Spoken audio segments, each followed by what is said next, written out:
había muchas preguntas relacionadas con el liderazgo y la pandemia. ¿Qué pensás sobre esto? ¿Qué pensás en términos de cómo afecta, qué genera esta pandemia en términos de las demandas de liderazgo? A ver, dos o tres ideas, digamos, que son las primeras que me surgen. Primero, está bueno decir compartir que estamos, digamos, armando todo un trabajo vinculados a los efectos del home office en la salud mental de los trabajadores, lo cual está bueno. Yo tengo alguna presunción cuando se exageran algunos temas, que vamos a tener una pequeña generación de pandemials, cosa que a mí personalmente no me causa ninguna gracia, sobre todo cuando proyecto lo que va a ser el liderazgo y la forma de llevar adelante transformaciones de esos pandemials, porque, digamos, el tema de las limitaciones socioemocionales que se perciben son difíciles, ¿no? Para ser bien concreto en dos temitas organizacionales, una, coincidiendo con Salvador, el tema de las organizaciones híbridas instalándose. Hay cosas que llegaron para quedarse.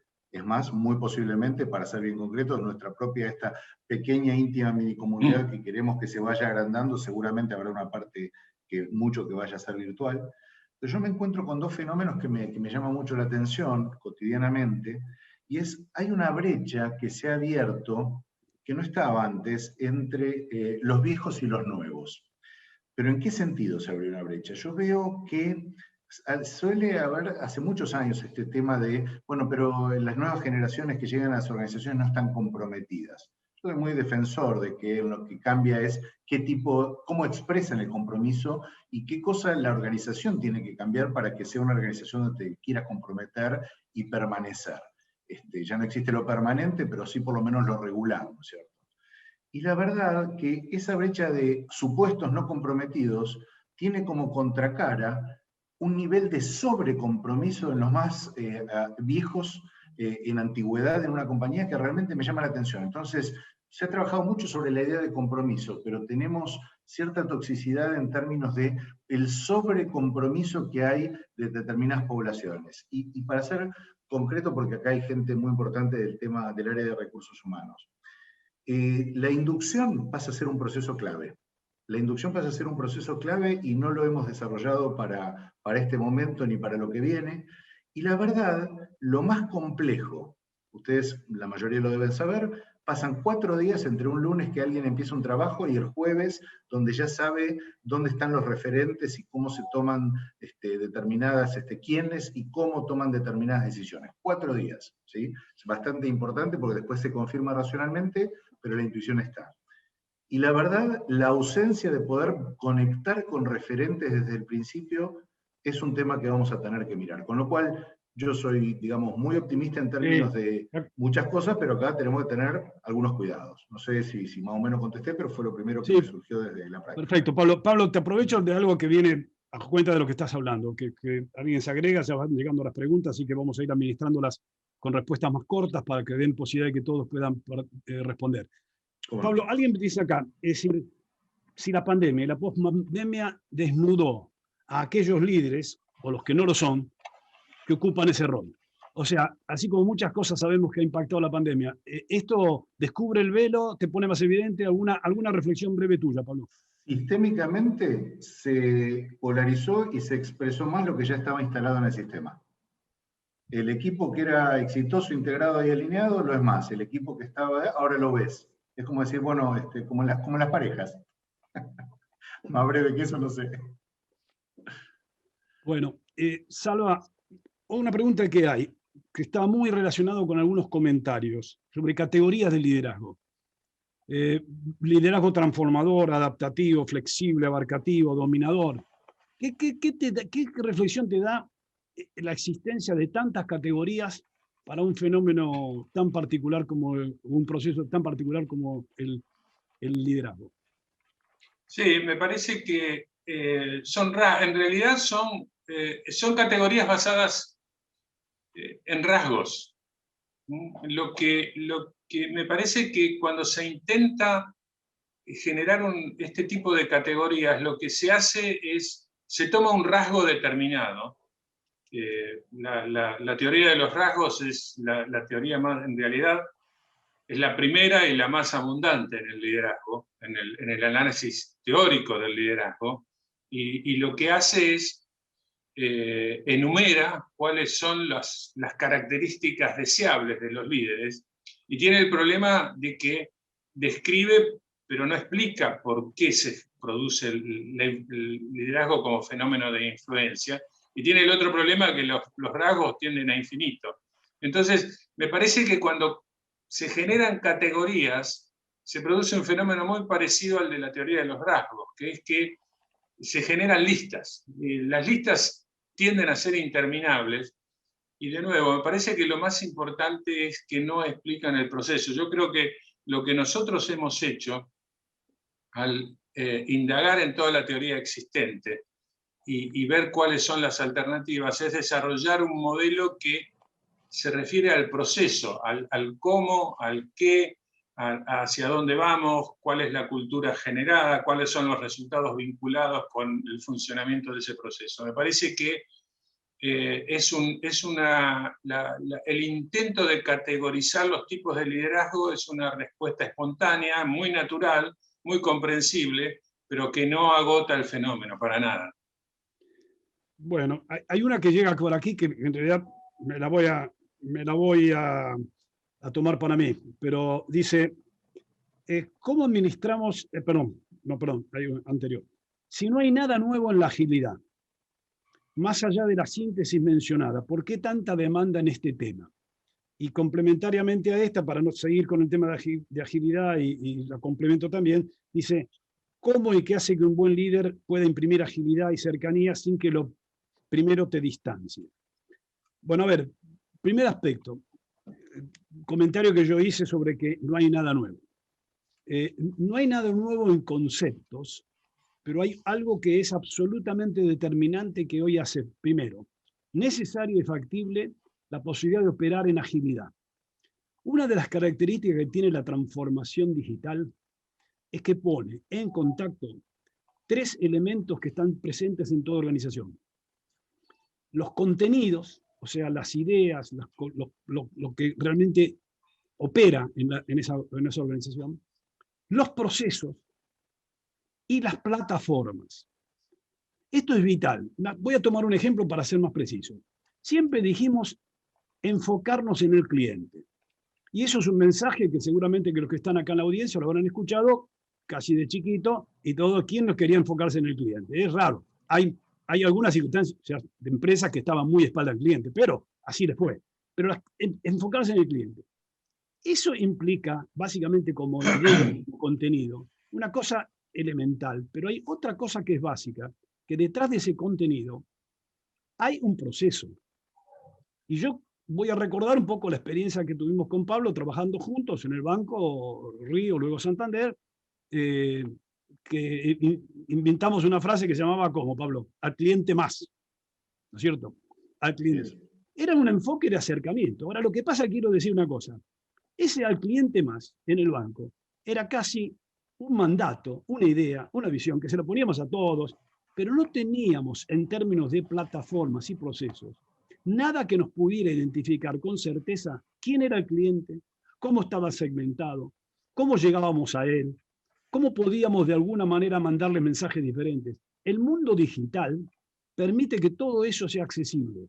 Entonces, lo novedoso no es el enfoque de enfocarse en el cliente, que para mí esa es la crítica que hago cuando hablan de agilidad. Es combinar los elementos que existen en términos de procesos y plataformas para poder hacer esto en una forma, sí, mucho más ágil y más activa.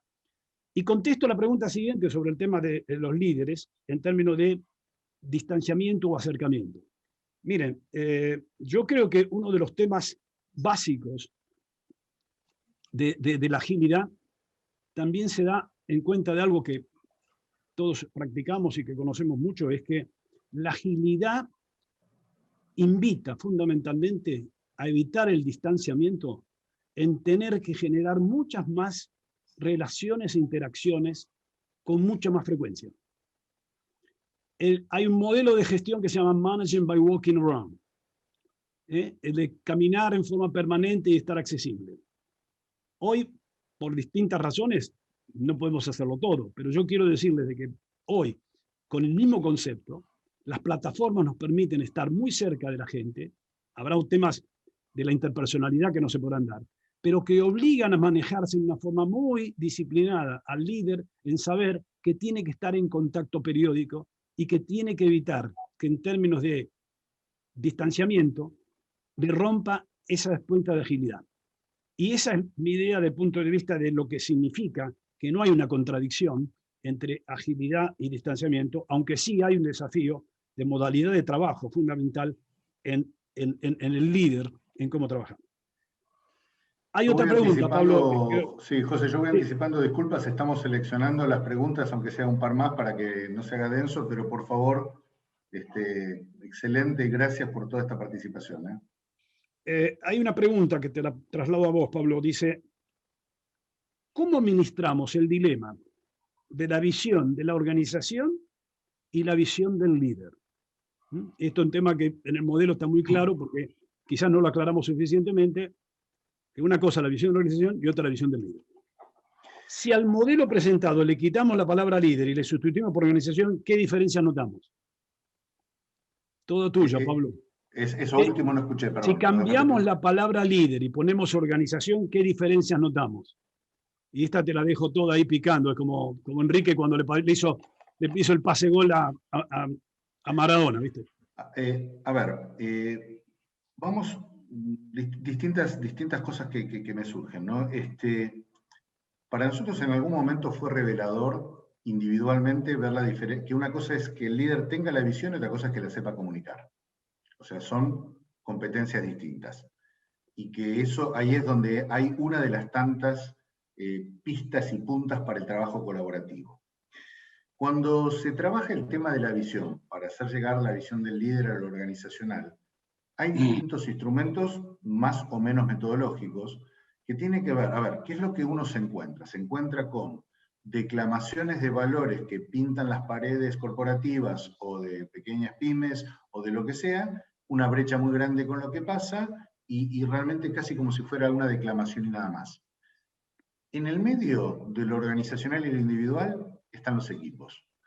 Y hay que hacer un trabajo sistemático con los equipos, empezando, pero no terminando, con los equipos, digamos, de alta dirección, para poder lograr lo que podríamos llamar, en vez de la visión o la elaboración de la visión, el compromiso colectivo de los líderes.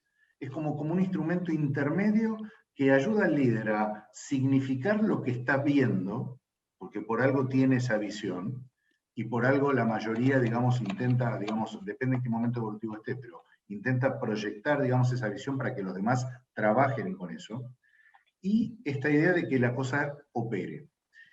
Hay mejores visiones que ejecuciones, y esto creo que va en parte en relación a cambiar la palabra líder con la palabra organización, ¿no es cierto? Porque uno dice, ¿cómo hacemos para que grupalmente o organizacionalmente no estemos declamando algo y haciendo otra cosa?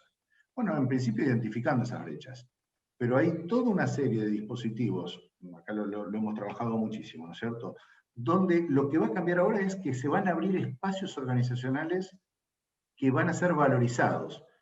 Yo recuerdo, y acá muchos lo han vivido, cuando vos ibas a un workshop o a un seminario y decían, te vas a ir a perder el tiempo allá. Imagínate lo que el líder bajaba culturalmente cuando hacía ese comentario. Sin embargo, la instalación, digamos, de espacios organizacionales de reflexión-acción, para mí es central para lo que tiene que ver esa pregunta. Pablo, complemento. Cuando nosotros en el modelo, y eso suele traer confusión porque lo hemos visto muchas veces, hablamos de visión, no estamos hablando de la visión de la empresa, estamos hablando de la visión que el líder debe transmitir a sus colaboradores para generar una historia atractiva, motivante, para que ellos actúen en línea con la visión organizacional. Usamos las dos palabras con el mismo concepto, pero tienen un sentido distinto.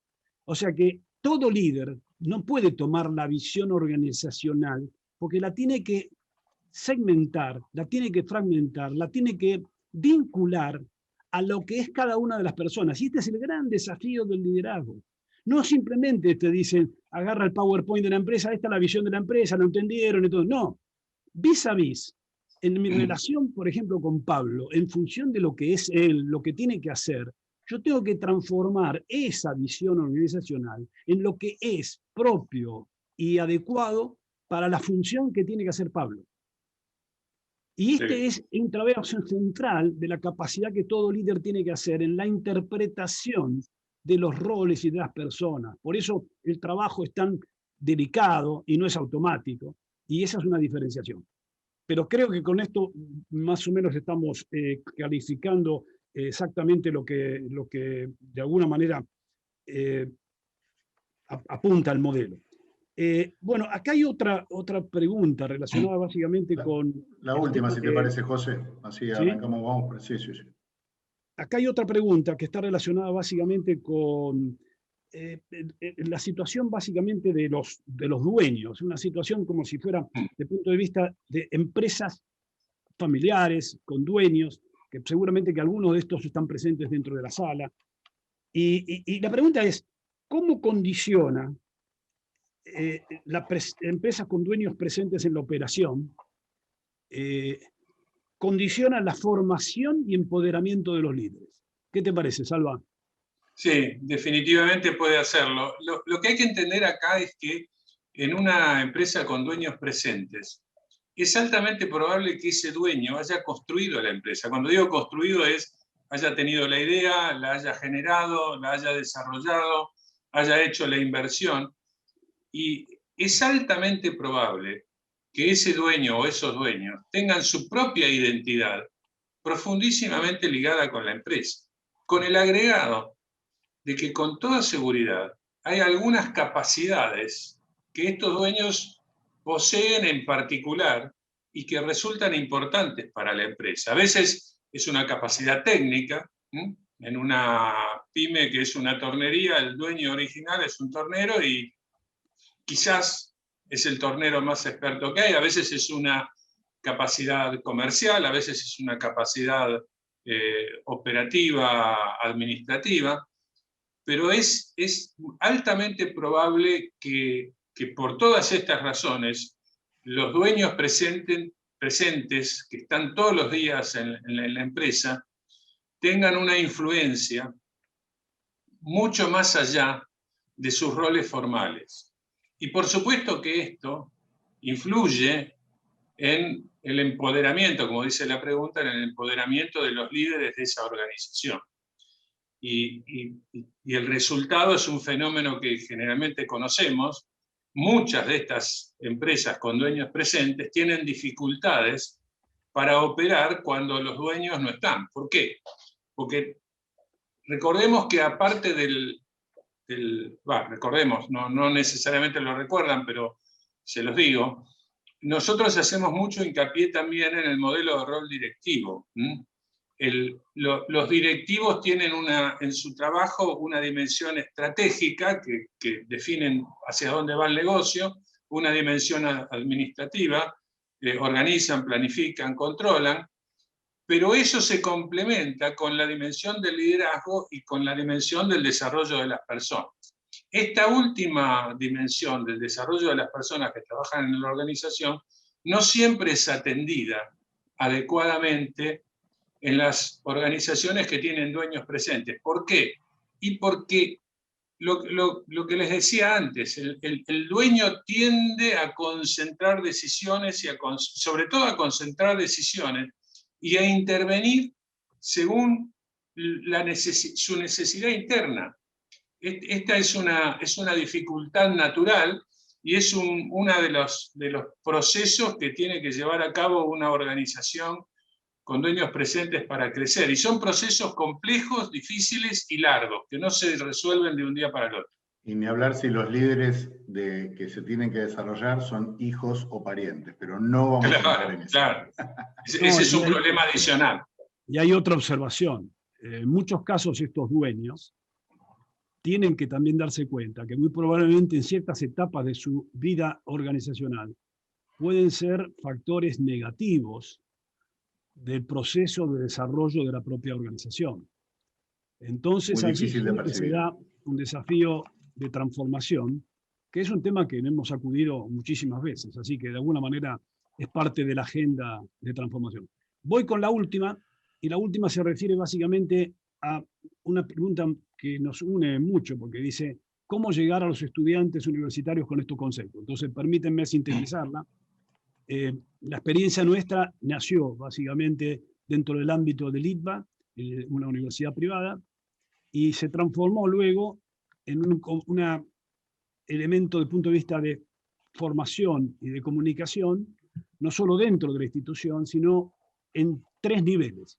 En el nivel de grado, Salvador fue profesor durante tantos años, hoy estamos los 3 retirados, pero retirados del ITBA. Salvador fue profesor muchísimos años y transmitía estos temas. A mí me tocó ser profesor de posgrado, donde claramente manejé estos temas dentro de una maestría, y con Pablo y todo el resto del grupo trabajamos en el nivel, básicamente, de los diplomados a nivel ejecutivo durante 12 años. O sea que, en realidad, lo pudimos transmitir adecuando este mensaje a lo propio del nivel de formación y a las características que cada una de las personas tiene que asimilar en función de su característica específica. Yo quisiera agregar una cosita cortita, José, antes para cerrar esa misma respuesta. Para mí hay 3 cosas, además de que confío mucho que en el futuro va a haber un café líder joven. Sí.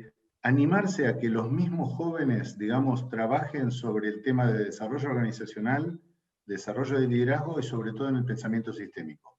Que son cosas que uno dice, bueno, esto para más adelante. No. Hay que formarse y que no sea solamente, obviamente, que no sea teórico, pero tampoco que sea solamente lo empírico practicón.